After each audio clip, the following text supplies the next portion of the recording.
tuning in. How are we doing out there? Okay, good. My name's Aidan. And I'm Avery, and basically what this YouTube channel is we are all a part of a live media production class with the overall goal of bringing awareness and working with the USF St. Petersburg Undergraduate Research Conference. That's exactly right. And with that being said, I'd like to introduce a couple guests that are coming onto the show today. We're going to talk about what the Undergraduate Research Conference is all about and why you guys should care, because we care. Absolutely. But before then, we have a short little introductory video we would like to show that kind of just sheds light on what the research conference actually is. Yep. Hi, I'm Aidan, and I'm here with Dr. Susan Toler, Campus Associate Dean for the St. Petersburg campus, and we're here to talk about the USF Undergraduate Research Conference. How are you doing today? I'm doing fine. Thank you for having me, Aidan. Absolutely. Thanks for being here. So, first, dates and deadlines. That's what everyone wants to know.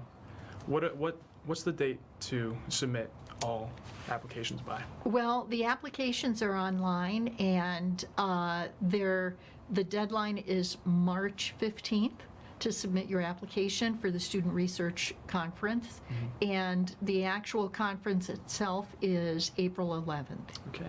You heard it here first. So, can all majors apply? Who exactly can participate in this? All students. All students? Yes. All majors across all colleges. It's open to all students. Yeah, so not just science majors? No. No? No. Because every discipline has its own unique area of research that they do. And the faculty that teach here across all of these disciplines are actively involved in their own research. So for example, criminology has a wide range of research that they do on human trafficking. And in psychology, they're doing a lot of research on Alzheimer's, for example, and neuropsychology and behavior, so a wide range of research. That's good, because some people think that it's so closed off to certain sector, but it's good to know that anyone can do it if they really want to. Anyone, and that's one of the important points of this student research symposium, is for students to, really understand that research occurs in the academic arena across all disciplines. And it gives students an opportunity to try it out, because many students don't often think of career trajectories in academia or in the area of research. And research occurs in private industry as well. Yeah. And so when they participate in many of these research programs, what happens is they discover that they love it, and it opens up a lot of possibilities in terms of career paths. That's good. So what exactly are some examples of research, and what stood out to you in the past about what some students have done? Well, there's one of my favorite research projects does occur in biology. It's called the T-Rex program. And it's a biology professor actually has a cohort of students that they deal with every semester. It's a class. There's roughly 12 students in the class. And they get an opportunity to partner with the Tampa Zoo, and they do genetic testing on a wide range of animals. And the question that they're addressing is what sample from specific species really offers the cleanest genetic sample. So they might, go over to the Tampa Zoo, and they'll look at a camel, for example, and they'll sample saliva, skin, hair, and poop. And then they take all of these samples back to the lab and do genetic assessment to see what really yields the best results. And it's applied research that really helps people in veterinary science or people caring for animals in zoos. I'm really curious to see the results of that experiment. Well, come to the research conference. I think I might. So, how would someone exactly go about participating? How does one conduct research for this conference?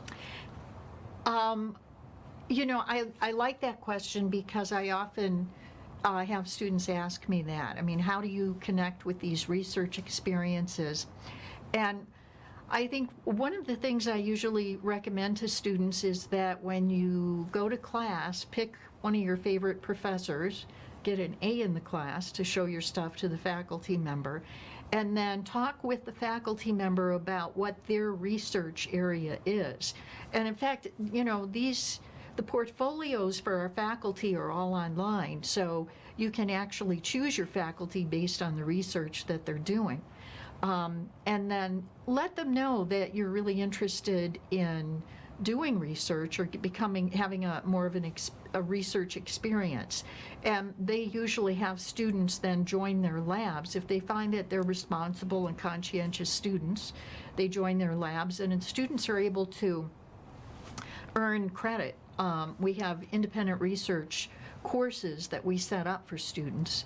The faculty supervises it and helps them do a literature review, helps them analyze the data, collect the data, and put the whole research protocol together.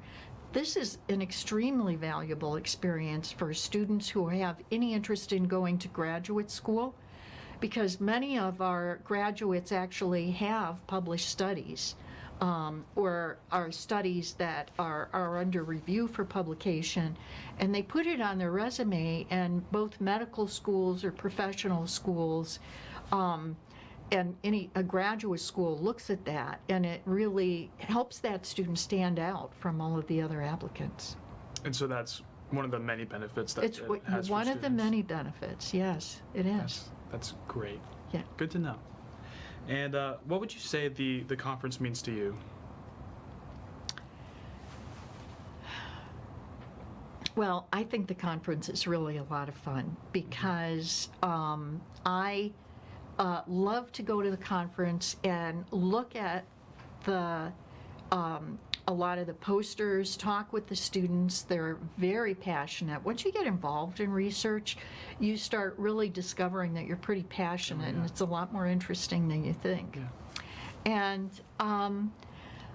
I think it's just an amazing opportunity for our students to learn about research, because even if you don't want to have a career in research, the whole scientific method of critically analyzing what is the problem, what does the research say about the problem, how can I measure this problem or address it to answer the question that I have, is a tremendous exercise in critical thinking. Yeah. So it means a lot of opportunities for students, and it's a real joy for me to see how excited these students are about their work. And they should be. They should be excited. Yeah, right. And I mean, proud. if you're passionate about something, Yes. and no one else is doing what you want to know, then Right. do it yourself. Mhm. And you might be surprised what you come up with or Right. what you find. Yeah. And so what does this mean for USF St. Pete? USF St. Pete has been doing this for decades, actually. And one of the things we pride ourselves in on this campus is that we're a smaller campus. We have a closely knit community, not just of students, but of faculty and staff. And we have small classes, and it gives students an opportunity to go up and talk to their professor after class, or meet with them during their office hours, and ask them questions about research and what it would involve, and negotiate an independent research project. When at larger universities, those opportunities are more intimidating, less user-friendly, and a little more difficult to acquire. So I'm very proud of what this campus has done in terms of helping students develop their areas of interest and their areas of research and get involved in it. Yeah. Well, thank you so much, Dr. Toler, for being here. We appreciate you, and Thank you for having me. absolutely. I appreciate you too. Of course. Welcome back, everyone. I hope you guys enjoyed that short little video. With me, I'd like to introduce Miss Rebecca Hallas, Unit Research Administrator here at the USF St. Petersburg campus. How are you doing, Rebecca? I'm good. How are you? I'm doing well. Thank you for joining us today. I just had a few questions I'd like to ask you about, the research conference in general. Okay. So the first question I have is, what is your job as the unit research administrator? So basically, I work on faculty research grants that have been funded already, and I do the post-award management of the grant. So anything to do with budget transfers or managing the budget, approving purchases, approving travel, making sure it's within the parameters of the grant that they can do that. I've also started to take on some pre-award responsibilities in working on proposals and building budgets from the ground up with our faculty. So it's a very faculty-focused job, and I work with them very closely. Awesome. And kind of to piggyback off of that last question, why is research so heavily praised here at the USF St. Petersburg campus? I would say it's because of our faculty. We have a very diverse group of faculty with a lot of different vocations, and they are very research-driven, and they are what drives the immense amount of research that we have on the St. Pete campus. The big departments like College of Education or the College of Arts and Sciences have multiple grants. Some faculty members have up to 8 or 9 or 10 grants to themselves at any given time, and they're working simultaneously on all of them. So it's the faculty. Awesome, cool. And what would you say is the overall goal of the research conference? To give the undergraduates a leg up on research, so giving them the opportunity to explain their research in a way that a layman could understand, so that they can go out and present it to other people. They can put it on their resume. It's a really good thing to have on your resume that you participated in an undergraduate research conference.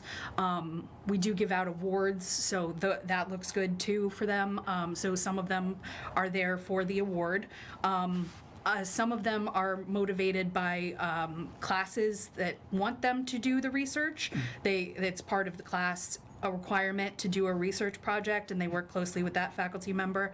But it's basically so that they can present their research in a way that in the future they could maybe get it funded. Yeah, absolutely. And kind of like to follow up with that question, what kind of life skills can students gain from participating in an event like this? They can gain a full understanding of how to explain their research to someone who doesn't understand it. So basically talking to anyone that walks in. Last year we had family members, people off the street coming in that had heard about it. So being able to explain their topic to a wide range of people, not necessarily anyone who's familiar with the research, but really gaining that experience of how to get their research and the full picture out to a person who doesn't understand the research. Okay, yeah, absolutely. And besides students, what can like a normal person gain from attending an event like this? Oh, there's so many different research topics that are just fascinating. They can learn about, last year we had one about the first drag king in America that was a history project that was fascinating. I didn't know about him, it was really cool. There's marine biology research projects that do work on red tide. It's just a vast amount of projects and different things. People going out into the community. There was one last year that wanted to get bus discounts for veterans and military, and they actually took it to city council and won. Wow. So they were able to put their research to good work. Oh, incredible. Yeah. And this is the last question I have for you. From your perspective, why is this event important? It's important because it gets us to interact with the students, which we don't get to do as often as a unit research administrator. I don't deal with the students very often. It's mostly faculty. So this is a good way for our Office of Research to get in touch with the undergraduates. It's also a good way for the undergraduates to get their research out to the public, and a good way for them to be able to explain their research to the public. So all of those things. Awesome. Perfect. Well, Rebecca, thank you for joining me here today, joining us. That's all I have for you. I'm excited to learn more about the research conference itself, and I'm excited for the conference itself in early April. Yeah, we'll see you there. See you there.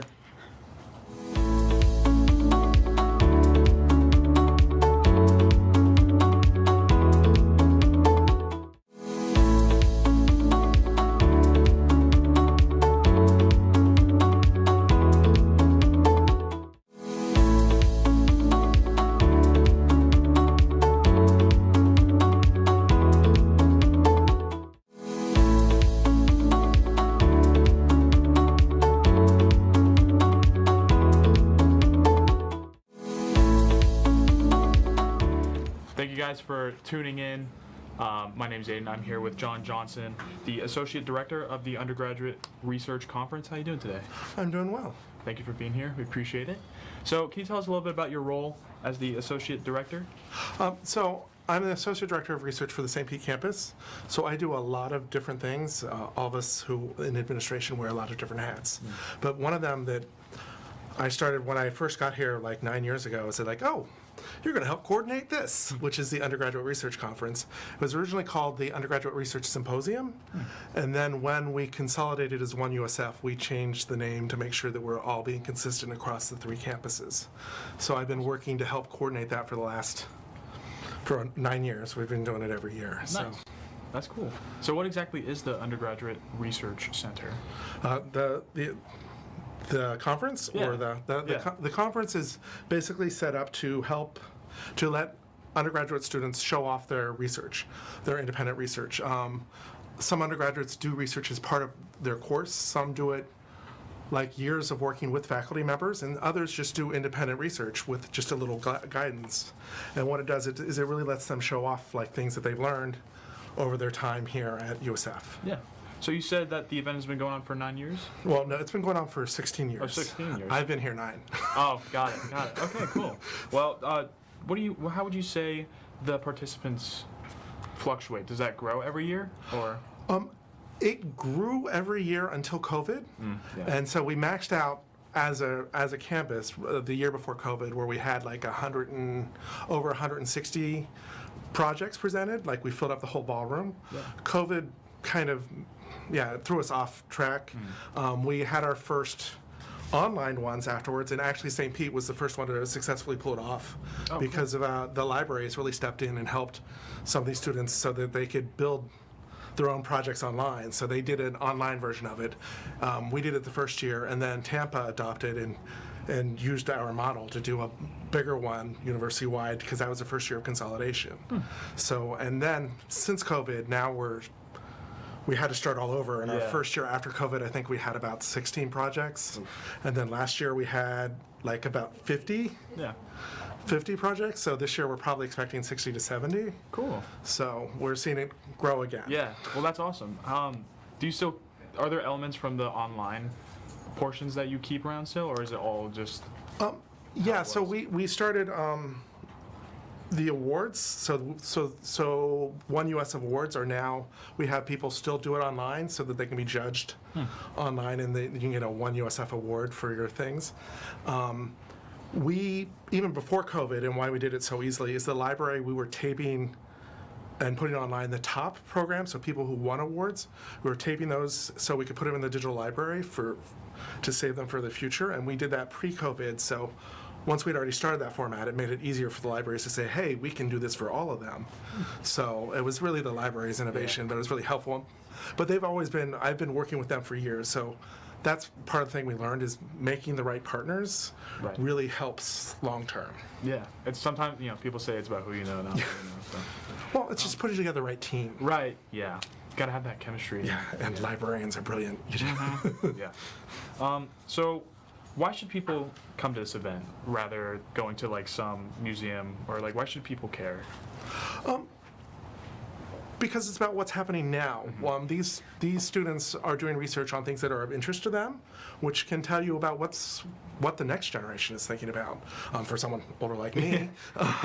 And to understand about USF, especially St. Petersburg, is very community oriented. Oh yeah. So a lot of the projects are tied to the community in different and interesting ways. So you can learn about your community and learn about things going on in your community that you wouldn't find out about in any other way. That's good. So yeah, I would say like St. Pete is pretty good with that, keeping up to date on the news trends or newest, happenings that some other places might not. So that's good. I like that. What would you say you've learned from students in previous years with their projects?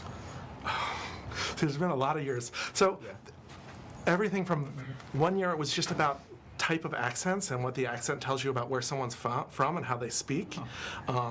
To there was, there's one about different superheroes and powers and stuff. There was and there was one about dog behaviors and learning. So they're just And there was one studying, it was like the history of Cuba and some secret documents there. So it's just such a wide variety of stuff. Like, it's really interesting and appealing when you just wander around. They're just such different topics. Yeah. And so it's just fun because you can learn about all sorts of different things and not just, one area. Right, yeah, you just never know what you're going to come across. That's awesome.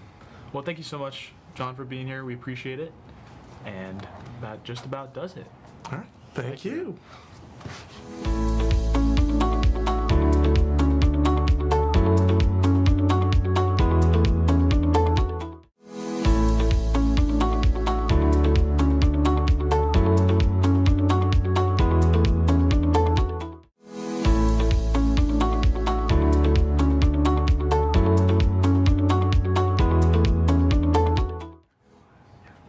Thank you guys so much for tuning in.